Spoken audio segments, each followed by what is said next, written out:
운동하면 살이 빠진다, 지방이 타버린다? 이런 얘기 너무 많이 들어보셨죠? 저도 예전에 그냥 그러려니 했습니다. 근데 어느 순간 이런 생각이 들더라고요. 아니 근데 그 살덩어리, 지방덩어리라는 게 도대체 어디로 가는 걸까? 혹시 여러분도 이렇게 생각해 보신 적 없으세요? 땀으로 다 빠지는 건가? 화장실 자주 가면 살 빠지는 건가? 저도 똑같이 믿었거든요. 그런데 알고 보니 그게 다 착각이었습니다. 진짜 흥미로운 건요, 우리가 알고 있던 방식이 아니라 완전히 다른 과정을 통해 지방이 사라진다는 거예요. 오늘 제가 그 이야기를 아주 쉽게 풀어드릴 테니까 끝까지 들어보시면 그래서 살이 이렇게 빠지는 거구나 하고 확실히 감이 오실 겁니다. 사람들은 보통 이렇게 생각합니다. 운동하면 살이 빠지겠지. 열심히 하면 지방이 알아서 사라지겠지. 저도 똑같았어요. 그냥 땀 흘리고 숨 차면 지방이 줄어드는 줄 알았거든요. 그런데 어느 순간 이런 의문이 들더라고요. 잠깐만, 그렇다면 내 뱃살, 허벅지살 같은 눈에 보이던 지방 덩어리들은 도대체 어디로 간 거지? 이 질문을 곰곰이 생각해보면 조금 이상하지 않나요? 지방이 연기처럼 사라지는 것도 아니고 땅속으로 꺼지는 것도 아닌데 말이죠. 오늘은 바로 그 비밀을 풀어드리려고 합니다. 2014년 호주 뉴사우스웨일스 대학 연구팀이 발표한 유명한 논문이 있습니다. 거기서 의사, 영양사, 트레이너 150명에게 물었습니다. 체중이 줄면 지방은 어디로 사라집니까? 놀랍게도 정확히 답한 사람은 극소수였어요. 정답은 바로 이것입니다. 10kg의 지방이 줄면 그중 8.4kg는 우리가 내뱉는 숨, 즉 이산화탄소로 사라지고 나머지 1.6kg는 물로 변해 소변이나 땀으로 조금씩 배출된다는 사실이죠. 즉 살이 빠진다는 건 단순히 땀을 흘린 게 아니라 호흡을 통해 탄소를 몸 밖으로 내보낸 결과였던 겁니다. 이걸 알고 나면 왜 유산소 운동이 다이어트에서 중요한지 단번에 이해하실 거예요. 여기서 끝이 아닙니다. 오늘 영상에서는 흔히 아는 운동하면 살 빠진다 수준의 이야기가 아니라 지방이 쌓이는 과정, 그리고 그 지방이 빠지는 과정, 지방이 실제로 어디로 사라지는지 공식, 그리고 우리가 어떻게 운동해야 효율적으로 태울 수 있는지까지 한 번에 정리해드리겠습니다. 끝까지 보시면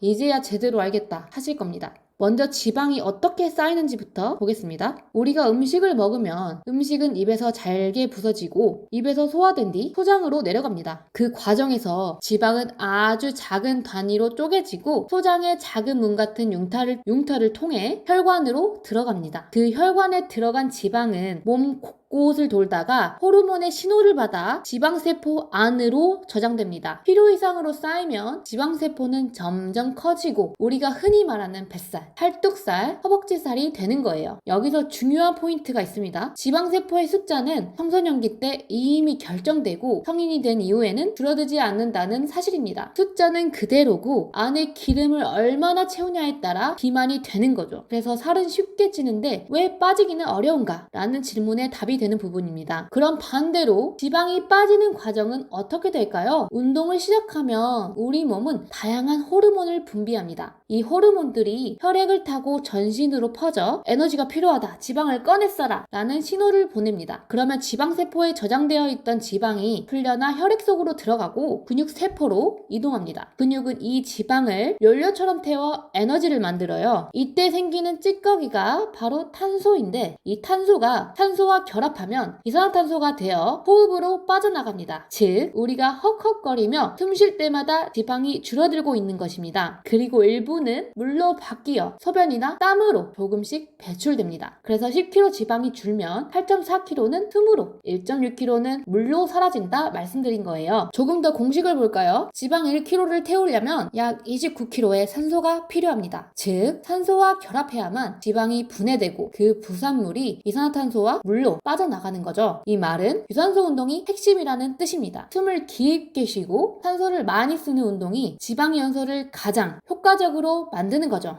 그렇다면 어떤 운동이 좋을까요? 연구에 따르면 가벼운 조깅 같은 유산소 운동은 산소 소비량이 쉴 때보다 무려 7배 이상 많다고 합니다. 숨이 가볍게 차오르고 호흡이 늘어날수록 지방이 빠져나가는 거예요. 그렇다고 근력 운동을 무시하면 안 됩니다. 근력 운동은 지방을 바로 태우는 효과는 적지만 근육량을 늘려 기초대사량을 높여줍니다. 즉 평소에 가만히 있을 때도 칼로리를 더 쓰는 몸으로 만들어주는 거죠. 따라서 가장 좋은 방법은 유산소와 근력 운동을 함께 병행하는 겁니다. 자, 이제 정리해보겠습니다. 우리가 흔히 믿었던 땀으로 살이 빠진다, 소변으로 다 나간다는 건 오해였습니다. 지방은 땀이 아니라 숨으로 빠져나갑니다. 결국 다이어트는 이렇게 요약할 수 있습니다. 아무 노력 없이 살이 빠지는 방법은 없어요. 탄수화물이나 지방이 나쁜 게 아니라 많이 먹는 내가 문제라는 걸 인정해야 합니다. 그리고 꾸준히 움직이고 숨을 내쉬고 산소를 태워내는 습관을 들이는 것. 이게 바로 지방을 줄이는 유일한 확실한 방법입니다.